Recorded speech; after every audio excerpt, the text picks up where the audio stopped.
Hey everyone, and welcome to the weekly roundup for Eve Echoes. Today's date is the 25th of June 2023. Yes, I am doing this on a Sunday for a change instead of a Saturday. The main reason being was the delay in getting the developer Q&As published. Unfortunately, I was not able to get them as per usual off of Captain Benzie's video because the developers delayed them by a day for the bank holidays they've got going on over there. I've forgotten specifically what the name of the bank holidays is.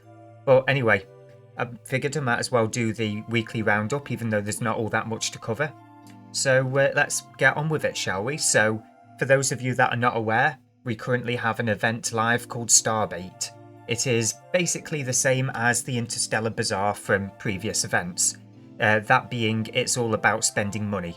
The more money you spend, the more rewards you get, and of course all of the new exclusive nanocores, in this case the Starbait nanocores I believe they're called, are locked behind this event and its many paywalls. If you want to hear more about the event, I'll be sure to put a link up on screen either right now or at the end of the video, however I figure it out, for the video I did earlier this week regarding the event. In terms of other news, Plex is remaining steady at around 5 million ISK. So, yeah, it's not really changing. Demand for Plex is staying somewhat stable at 5 million. It's kind of unfortunate. Many of us were hoping for it to go a little bit lower, back to say maybe 4 mil, what it was before the big Plex, craze that went on. But hey ho, we can't ask for everything. So, moving on to the developer Q&A. And this is going to be the bulk of the video, unfortunately, I'm afraid, because there's not much else to say about this week. So, going on to the developer Q&A.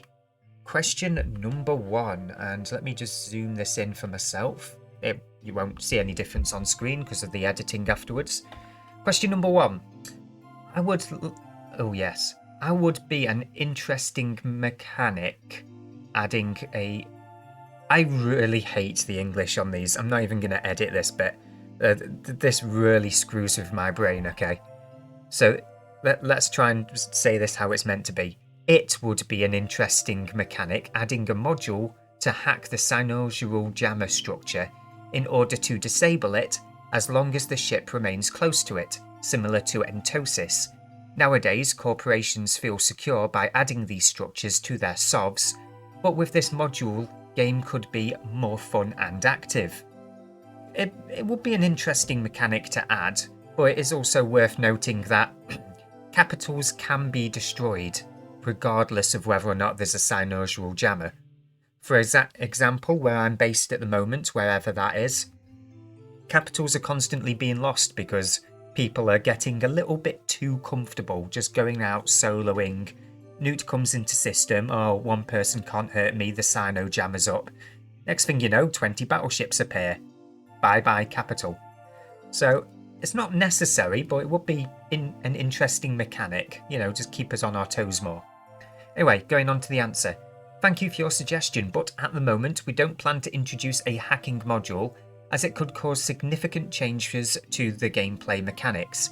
However, you can still weaken the jamming by directly attacking the cynosural jamming tower. We appreciate your feedback and hope you continue to enjoy playing Eve Echoes. So does that mean if we attack the tower for its repair state, which I believe is only 15 minutes, does that mean it's not working for those 15 minutes?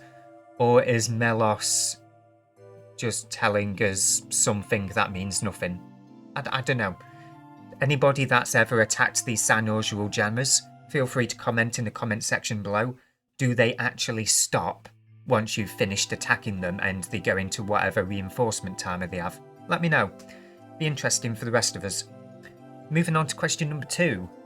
Why are there not more purple nanocores for the Telwar, Korax, Algos and Dragoon line of ships?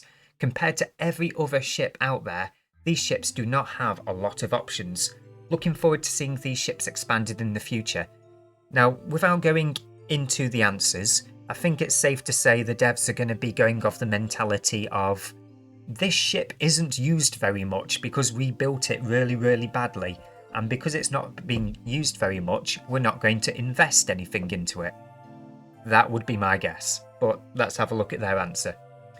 Hey there, thanks for reaching out to us.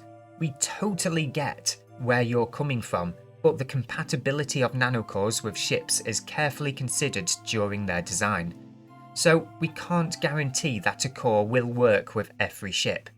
We'll keep your feedback in mind when we introduce new cores and try to provide more options for ships that currently have limited choices.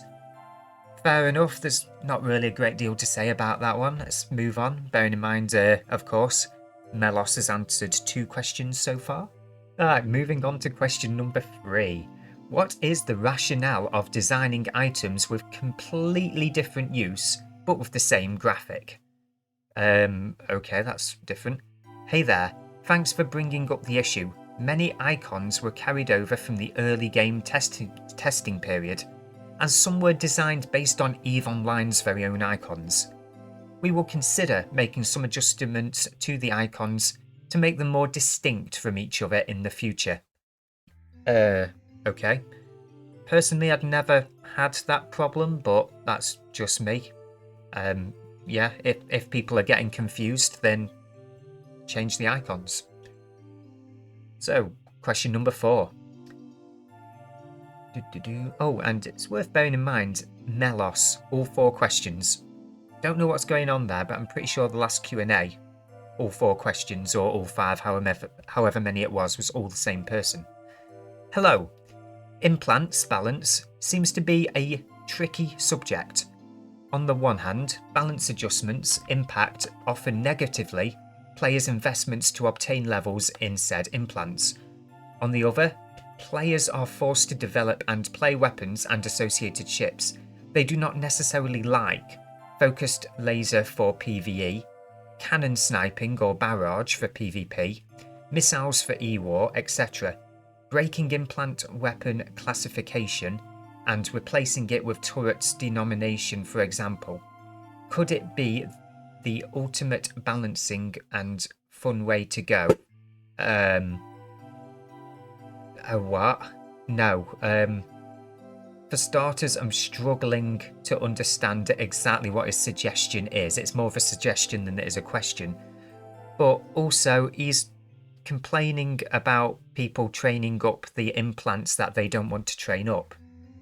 The solution there is simple. Don't train them up. You don't have to train up every single implant. For example, the only implant I've heavily invested into is the Pulse Crystal, because I like Blood Raiders ships when I'm doing PvE. And of course the Pulse Crystal is perfect on Blood Raider ships in PvE because you get all of your capacitor back, so you don't have to worry about it melting your capacitor. And the Focus Crystal loses all of its stacks when you miss a target. Pulse Crystal is more persistent. So you don't have to fly what other people tell you to fly.